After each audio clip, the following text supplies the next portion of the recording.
Halo Kadang Tani, dimanapun berada, selamat sore.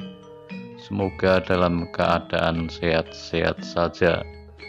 Selamat bergabung dengan Among Tani Pantura. Dalam kesempatan ini, pada sore hari yang cerah ini, Among Tani Pantura sedikit mau mengungkap tentang perencanaan tanam dengan sistem semi organik. Untuk itu sedikit mari kita ungkap persiapan apa tentang penanaman organik itu. Assalamualaikum warahmatullahi wabarakatuh. Selamat sore.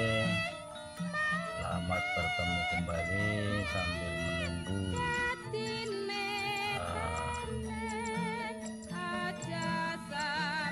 senja. Kita sejenak ngobrol-ngobrol ya untuk kemajuan kita bersama demi kelompok tani sejahtera di daerah kita. Mudah-mudahan kedepannya bisa ada perbaikan dari seluruh sektor tatanan, ketertiban dalam bercocok tanam, mulai dari waktu dan lain sebagainya. Untuk itu kita dalam kesempatan ini coba mendiskusikan bagaimana tata cara untuk persiapan lahan yang kepingin menginjak ke semi organik. Mudah-mudahan dengan apa yang nanti sampaikan bisa dipahami, khususnya untuk rekan-rekan Kadang Tani Pantura, dan yang lebih khusus lagi untuk kelompok kita Gapoktan Sejahtera. Pertama, kita biasa menyiapkan saluran-saluran yang setiap musim tanam harus diperbaiki agar supaya saluran irigasi yang karena di desa kita menggunakan irigasi teknis dari Bendungan Sokowati, agar ketepatan dalam persiapan olahan lahan pertanian, khususnya nanti menjelang musim penghujan yang sebentar lagi nih, setelah panen nanti ada bulan 10 pengeringan yang biasanya itu dijadwalkan tanggal 1 Oktober, nanti ngalir lagi dibuka tanggal 15 dengan persiapan saluran yang sudah bagus.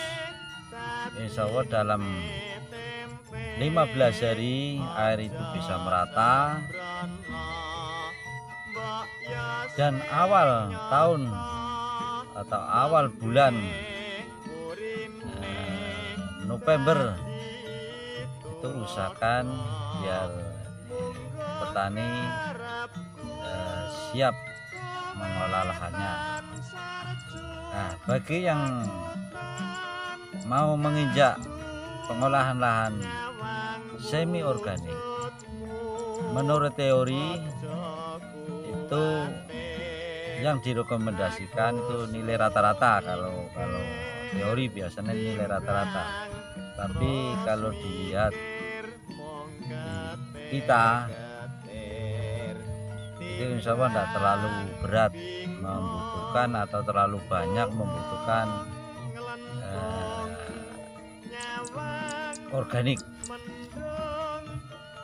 Kalau menurut rekomendasi dari Petrokimia Gresik itu kalau per hektarnya mencapai 500 kilo atau 5 kuintal. Jadi untuk pupuk anorganiknya itu kalau untuk NPK-nya itu 300 kilo dan untuk SP-nya kalau tidak salah 200 kilo. Tapi semua itu kita harus mempelajari struktur dan tekstur tanahnya dulu.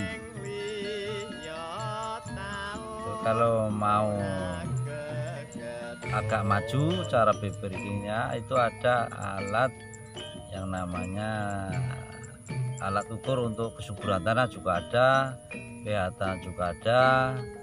Insya Allah suatu ketika kita bisa mendemonstrasikan. Kebetulan alatnya kemarin sudah saya siapkan.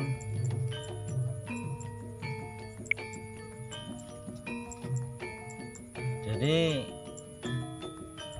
yang terpenting di sini ada keniatan mau merubah berpola pikir kita supaya tanah kita itu jangan ketergantungan oleh pupuk anorganik. Minimal yaitu semi dulu.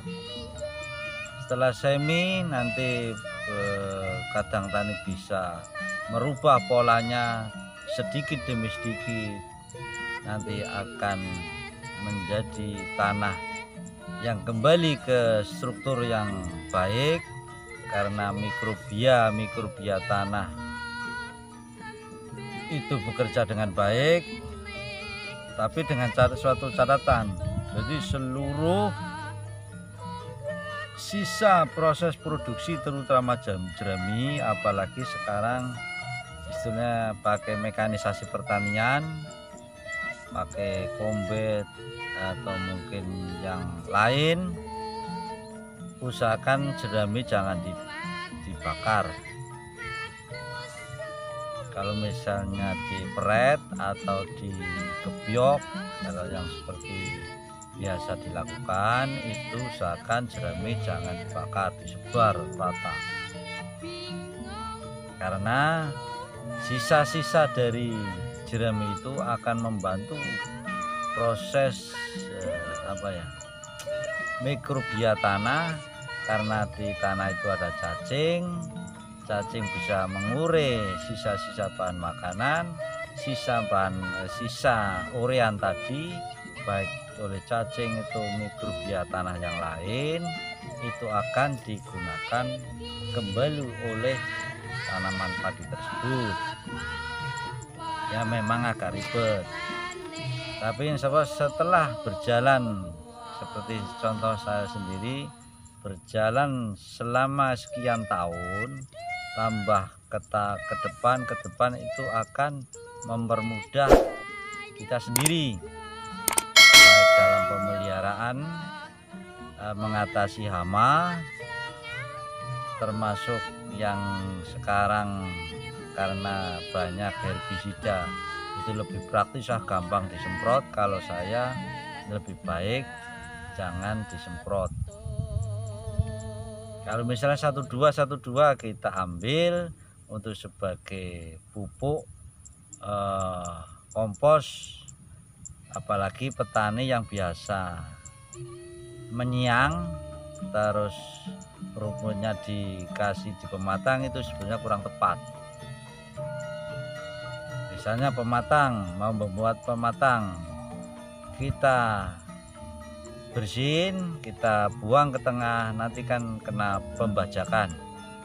Nah, pembajakan itu kalau saya itu lebih sempurna, lebih awal. karena kesiapan tanaman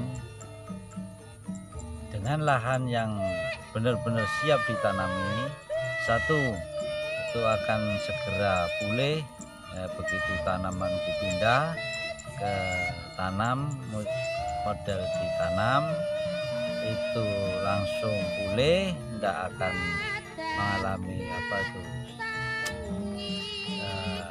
kekuningan atau kemana, langsung begitu hijau karena lahannya sudah siap, pertumbuhannya sudah nanti bagus, dan selanjutnya pasti akan lebih baik.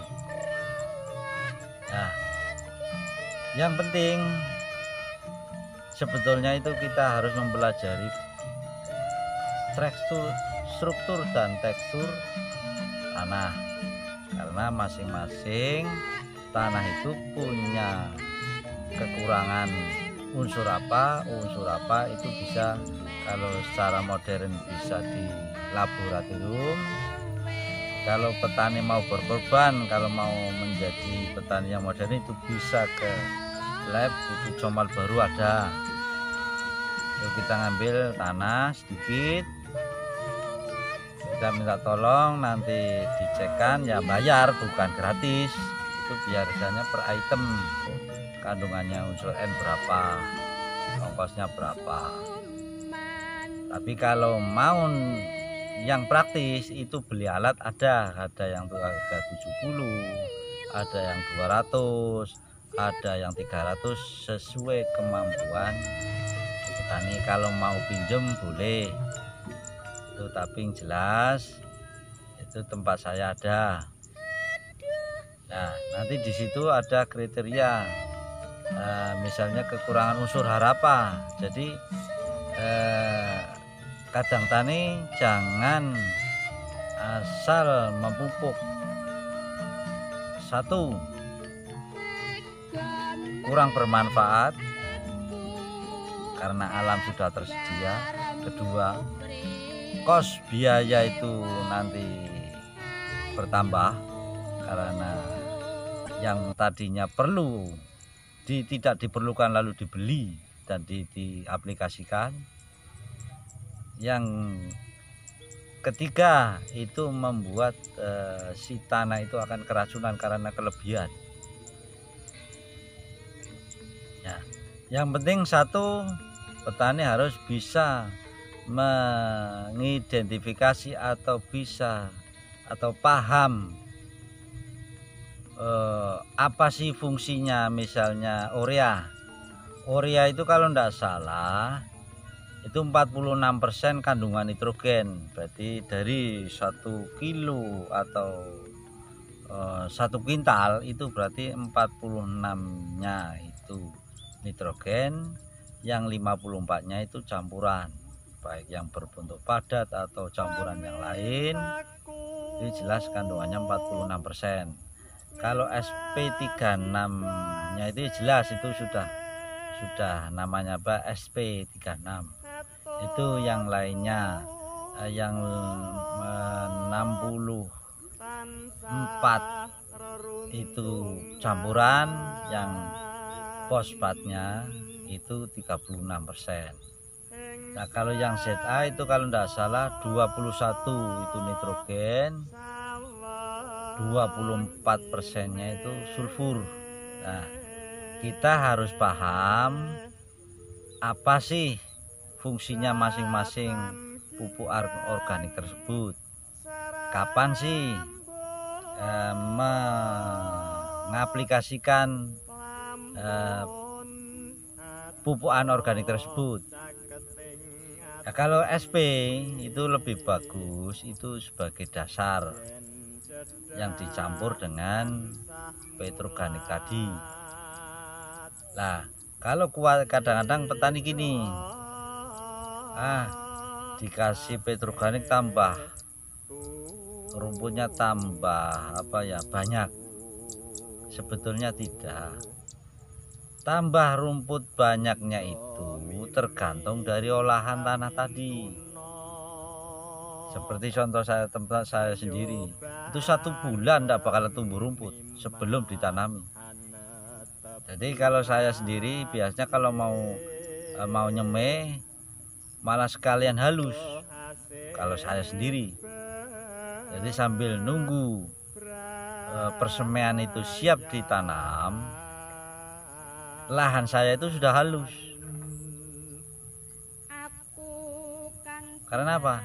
Si cacing itu biar mengolah mikrobia sisa memakan sisa-sisa jerami tadi, sehingga tanah itu akan benar-benar mateng, siap mikroba atau unsur hara yang sudah diolah oleh mikroba tadi akhirnya langsung dimanfaatkan oleh tanaman padi, sehingga begitu tanam langsung megar, subur tumbuh. Jangan harap kalau sistem olahannya yang penting diolah besok tanam, itu enggak bakal. Pas itu proses tanamnya nanti padi begitu ditancap sakit dulu, ya istilahnya apa ya, beradaptasi dengan lingkungan. Tapi kalau sudah bibitnya bagus, tanahnya sudah siap, insya Allah dalam perjalanan pertumbuhan padi tadi tidak akan mengalami kendala, atau istilahnya kalau orang hidup ya sakit-sakitan, dan begitu tanam ya langsung. Nah, kita kembali lagi fungsinya, misalnya unsur N, unsur urea biasanya itu diaplikasikan paling bagus ya 10 hari setelah tanam sampai umur 15 hari atau 18 hari. Karena begitu padi ditanam udah mulai berakar, diaplikasikan unsur N yang tinggi, itu akan mengejar anakan. Nanti umur 15 hari itu biasanya gepeng. Nah, kalau di bawahnya ini sudah mulai membentuk, ini gepeng. Apalagi pas nyemainya enggak kayak jarum kecil-kecil, makanya paling bagus nyemai padi ya jangan terlalu jarang, jangan terlalu rapat. Kalau jarang-jarang mau dipindah dicabut itu agak susah karena akarnya sudah mekar. Kalau terlalu kecil itu kayak jarum, nanti biasanya gampang, satu diserang keong mas, kedua pertumbuhannya agak lambat. Tapi begitu kalau cara menyemai itu antara ya untuk 1 kilo biasanya kita pakai 1,5 hampir 2 meter persegi, itu nanti bagus ya. Setelah mengaplikasikan N pertama, usahakan ini, kalau dulu saya ingat masih diajari gini, kenapa unsur N begitu diaplikasikan ke tanaman langsung ada reaksi hijau, atau tanaman tadi setelah menyerap unsur N tinggi itu langsung hijau? Karena tidak ada kendala dari apa yang dikatakan atau proses yang lain dengan jenis misalnya NPK. Kalau NPK itu jelas pupuk kompleks antara tiga unsur, urea N, fosfat P, KCl, itu 3. Jadi bahasa kerennya pupuk kompleks, itu 3 unsur. Bahkan ada kandungan sulfur berapa persen, kalau tidak salah 10% itu. Karena jarang pakai jadi agak lupa. Nah, kalau unsur N diaplikasikan dengan secara tepat, insya Allah anakan apapun jenis padinya, walaupun katanya ya memang jumlah anakan itu tergantung dari varietas masing-masing. Misalnya kayak sugal, kalau di sini itu Tugal anakannya banyak, si Tuba Gendit anakannya banyak, terus apalagi itu termasuk 32 aja lumayan. Di Herang ada yang kurang ada yang banyak, itu memang sudah spesifikasi dari masing-masing varietas. Tapi kalau kita pengaplikasian pupuk secara tepat, insya Allah anakan itu akan banyak. Karena waktu padi beranak, kapan tidak beranak itu ada waktunya. Seperti tempo-tempo yang lalu saya biasa mengatakan itu fase vegetatif, fase pertumbuhan. Jadi kita bisa maju. Nanti kalau paling bagus itu dipisah kalau mau mupuk. Karena apa? Unsur N-nya itu tidak akan terhambat oleh unsur P-nya tadi. Karena dulu kalau tidak salah masih ingat guru-guru saya itu ada semacam kayak ikatan. Jadi dia akan terurai tapi ditahan oleh unsur fosfor tadi. Kalau tidak salah begitu dulu. Tapi insya Allah memang saya amati mungkin ada benarnya. Karena misalnya NPK ditabur, unsur N sendiri tabur, itu ada proses semacam kayaan memang ada perbedaan. Yang lebih bagus itu biasanya yang langsung hijau masing-masing.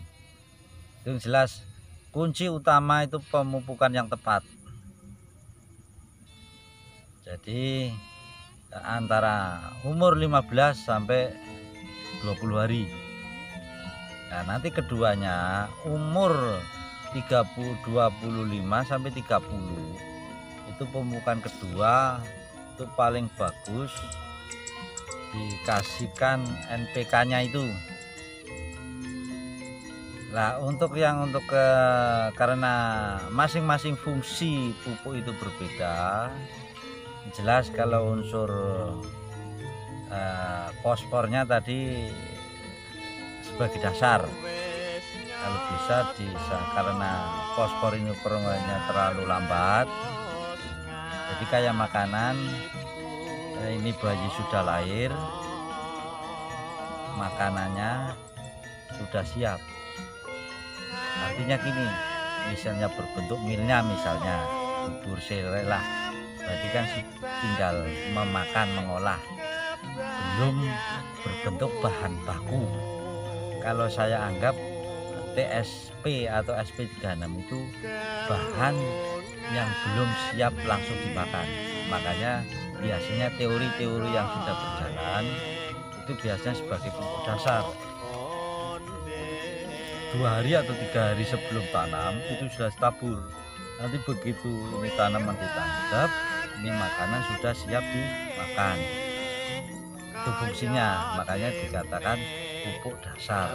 Sebelum tanam itu pengaplikasikannya antara kalau paling bagus sebetulnya 4 atau 3 hari sebelum tanam. Jangan besok tanam, sekarang itu kurang tepat. Kalau bisa bersamaan dengan petroganik tadi. Ya, fungsinya N sudah jelas tadi sebagai memacu pertumbuhan. Berarti membentuk batang, ketinggian batang, jelas itu fungsinya unsur N. Unsur P itu jelas tanaman lebih kokoh, perakaran lebih kuat, terus rendemen atau yang dikatakan orang sini bobot. Nah, unsur K-nya sendiri itu sebagai mempertahankan kualitas, terus daya tahan simpan. Misalnya gabah panen ditanam 1 tahun itu daya kecampannya masih bagus. Terus tidak kalah itu zat patinya zat pati.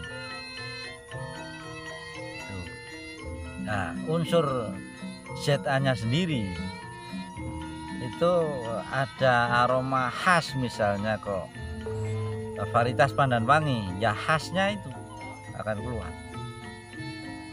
Terus ketahanan, karena dia mengandung sulfur. Ketahanan dalam terutama musim penghujan itu biasanya jamur baik jamur yang disebabkan macam-macam itu, ada Xanthomonas, ada macam-macam. Terutama kalau yang di sini ama kerupuk itu berarti daun padi yang paling ujung, ya, yang diserang itu bila daun yang paling ujung bendera. Sering saya katakan kunci utama itu daun bendera. Daun bendera ini sudah mati, saya jamin padi itu masaknya tidak sampai pangkal. Pangkalnya itu pasti banyak, kosong, minimal antara 10 sampai 25 gabah. Yang pernah saya hitung hampir tiap male. Tinggal hitung berapa male 1 hektarnya, hilangnya berapa gabah yang tidak terisi. Jadi sudah jelas tadi fungsinya masing-masing. Pupuk anorganik kita harus bisa memahami kapan tanaman itu membutuhkan unsur ini, fungsinya apa, sudah jelas kami sampaikan. Nah, kalau toh nanti kurang jelas, kita bisa mengulas, bisa melihat di channel kita, karena kita sudah membuat channel Among Tani Pantura. Mudah-mudahan setiap ada permasalahan atau apa yang kita mau lakukan, kita bisa sharing bersama, kita belajar bersama. Saya juga tidak paling pintar sendiri, karena masih banyak orang-orang pintar di luaran. Semua itu ini sebagai pengalaman saya di daerah kami. Mungkin teori yang saya sampaikan belum tentu sama di daerah kalian, kadang tani di luar, karena setiap tanah itu punya kelemahan dan kelebihan. Makanya saya tekankan lagi, pelajari tekstur, struktur tanah tersebut. Dan misalnya, karena di dunia tani ini kan paling kita harap, kalau dulu kan ada Panta Usaha Tani, Sapla Usaha Tani, sebetulnya tidak usah terlalu muluk-muluk. Satu, pengairan bagus, benih varietas bagus, terus sarana produksi kayak yang biasa menggunakan pupuk organik tersedia, gampang didapat, tidak begitu kayak yang saya alami berbagai problem karena tidak tahu yang bulat di mana.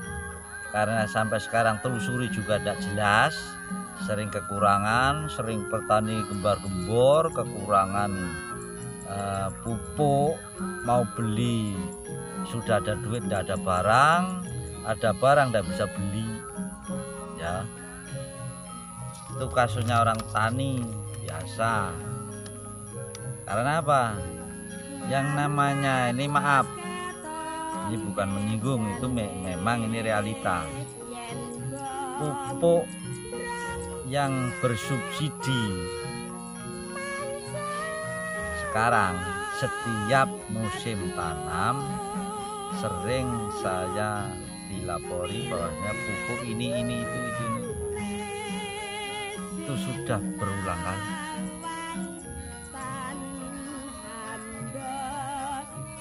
kadang-kadang sampai pas waktu tanggal pemupukan tidak bisa mupuk. Karena apa? Itu tadi alasannya tidak ada pupuk, ada duit tidak bisa beli. Maka dari itu kenapa saya walaupun secara mandiri, ya walaupun saya ngajak, tapi kalau yang mau, kalau yang tidak mau tidak masalah. Makanya kayaknya punya inisiatif. Kenapa kok harus kita selalu tergantungan dengan pupuk subsidi? Itu yang menjadi keniatan saya. Tapi alhamdulillah ternyata sudah 12 tahun saya sudah membutuhkan pupuk pupuk subsidi. Karena saya sudah mulai membuat pupuk organik sendiri. Saya memakai sendiri. Kalau mau teman mau pakai monggo, kalau tidak masalah. Saya tidak harus memakai produk saya. Justru saya melatih kalian saudara Kadang Tani Pantura khususnya, biar ada rasa kreativitas dari petani itu sendiri. Jadi tidak usah nunggu harus ini harus itu, biar aja berjalan. Dengan jalannya waktu, insya Allah nanti, kalau saya yakin, karena pernah saya ngomong, ya dikatakan sama tidak sama, dikatakan tidak sama ya tidak sama. Karena perbedaan cuma anorganik dengan organik. Ya memang kalau spontanitas agak susah, tapi alhamdulillah nanti rekan-rekan Kadang Tani saksikan. Kalau mau bukti real ya di tempat saya ada, khususnya di Kabupaten Pemalang, daerah Pantura. Ini sudah mulai ada yang panen, walaupun belum skala besar, tapi insya Allah kegiatan kami ini nanti bisa Kadang Tani saksikan di channel Among Tani Pantura. Mungkin sekedar itu, kurang lebihnya tadi sudah saya sampaikan. Bahwasanya yang pentingnya kenapa mempelajari struktur tanah tadi, karena jangan sampai kita menggunakan pupuk anorganik itu berlebihan. Tidak baik, apapun makan yang berlebihan itu tidak baik. Demikianlah panjang lebar sudah saya ungkapkan. Mudah-mudahan sedikit banyak ada manfaat dan gunanya bagi Kadang Tani. Setidaknya bisa sebagai referensi dalam pengolahan lahan nantinya. Dan dengan yang lain memang kita sangat mengharap Kadang Tani bisa mandiri. Minimal ini tentang sistem atau tata cara penanaman dengan semi organik. Jadi sekitarnya petani mau latihan, karena sumber alam kita di lingkungan juga sangat banyak untuk dikelola. Dengan tujuan dan harapan utama memang kami mengajak untuk Kadang Tani bisa mandiri, tidak terus-menerus selalu ketergantungan, karena sumber alam sangat melimpah, bisa kita gunakan sebagai pupuk untuk tanaman organiknya. Untuk itu, dengan harapan yang besar, memang kami sangat mengharap terhadap Kadang Tani yang di luar sana untuk mau dan bisa mandiri. Akhirnya saya ucapkan terima kasih. Alhamdulillahirrahmanirrahim. Nanti bisa ketemu di lain kesempatan lagi dan lain permasalahan yang kita ungkap. Akhirnya saya ucapkan wassalamualaikum warahmatullahi wabarakatuh. Selamat sejahtera bagi Kadang Tani yang di luar sana, dan terus selalu berkarya untuk mencapai tujuan yang utama. Amin.